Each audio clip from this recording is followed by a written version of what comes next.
Hey, David, good to be here. Happy New Year, everyone. For those of you that I've not talked to yet. Well, David, this is that time where the Consumer Electronics Show takes off in Las Vegas. We talk about some of the cool tech every year. I will tell you right now, it just started. It goes for a couple more days. LG has already showed some really interesting transparent see-through television. So there's no more big black box on your wall. It's a micro LED display and it produces brighter, clearer images and is more transparent in general. So that's pretty interesting. So you can see behind the TV is what they're proposing. But more importantly, there's some other things. There's going to be a lot of tech with AI. So Chat GPT, gaming and AI seems to be really hot. There's a ice cream maker. So food creation is a hot topic at the CES show. Mobile accessories. And then there's a whole bunch of stuff with mental wellness, health rings, and smart ways to take your health information and cultivate diet and exercise plans. So we're going to continue to see growth in those areas. Anyways, I was looking for what is in real estate and mortgage, and I was unable to find anything. I'm sure something's out there. We will keep an eye on it and let you know next week. So moving on, David, to some mortgage topics. Very funny. I was reading the Rob Krisman report, as many of us do, and he said this is great. He said there's a rumor that Snoop Dogg recently got into the credit reporting business, and even he can't believe how high the fees are. And then Rob says he'll show himself out, but he says seriously, upfront fee collection is no longer a crip walk in the park. There's a company right now that they'll automate the entire fee chasing process. Lender Logix is the company. Borrower gets a text message on their device, they pay it, everything flows back to the LOS, no more headaches, and everything can be taken care of upfront. So that's very interesting. Hats off to Lender Logix. Check it out if you're interested. Then, David, I was reading around, this is the time when we really have to be focused on technology in 24. We've talked about in past years the Moscow method. We know right now, for the lenders that listen, you folks are dealing with high cost, vendor oversight, which technology solutions do what now, who's integrated, are you using a feature that's been, made better, but you don't know how to leverage it? So get this. I'm going to talk about that in a moment.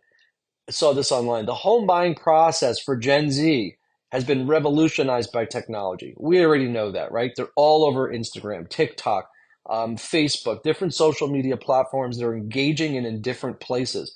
Virtual tours. Remember what we talked about a couple of weeks ago, where you can go, I think it was Redfin, and you can see that room designed differently, right? These are the tools that the Gen Zs are using and want to use. And so continuing to push toward digital pre-applications, streamlining loan applications, e-signing, enhancing that capability. Now, Gen Zers aren't going to be calling you saying, hey, do you have e-sign capability?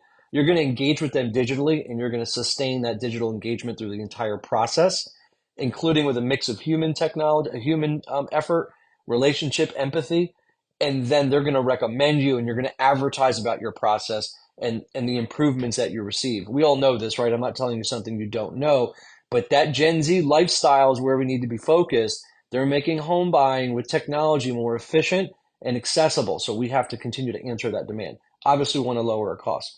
Now, David, moving over to the technology conversation I said I would do. Actually, before I do that, I always give one or two AI components. I want to tell you about one AI component. It's called turncage.com. And you can go in and you tell it, it's a website builder, by the way, and it's absolutely amazing. You give it a bunch of information about you. It says, hey, let me go research it. When I say you, I mean your company or your brand or what you're trying to create a website for. It then asks you questions about things it finds in its internet search and you leveraging Chat GPT. And then what it does is it continues to ask questions. You write paragraphs, it writes them for you, you revise them. And then in the end, within minutes, it creates an entire website. It's seriously, it's unbelievable. So if you have a specific brand or a certain way that you want to advertise, maybe something a little more than just a landing page, check this out, turncage.com. All right, let's talk about technology, David. So, there is so much orchestration of technology that we need to be concerned with as a lender. And what's difficult about that is you didn't sign up to be a technology company. So you've gone out and said, hey, I need all these different vendors, right?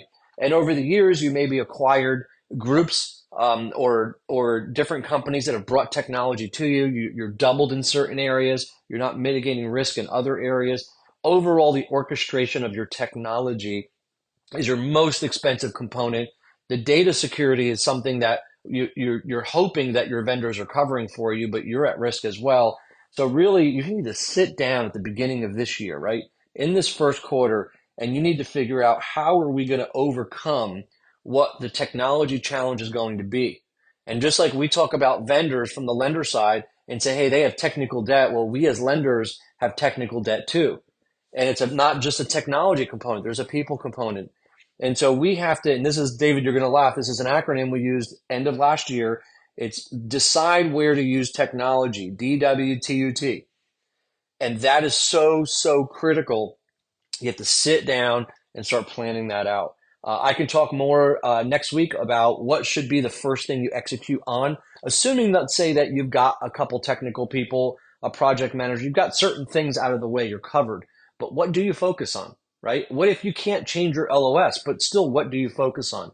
We'll have some of those conversations. So thanks, everyone, for listening. You know how to get a hold of me. It's Allen, Allen, at tms-advisors.com. Thanks, everyone, and thank you, David.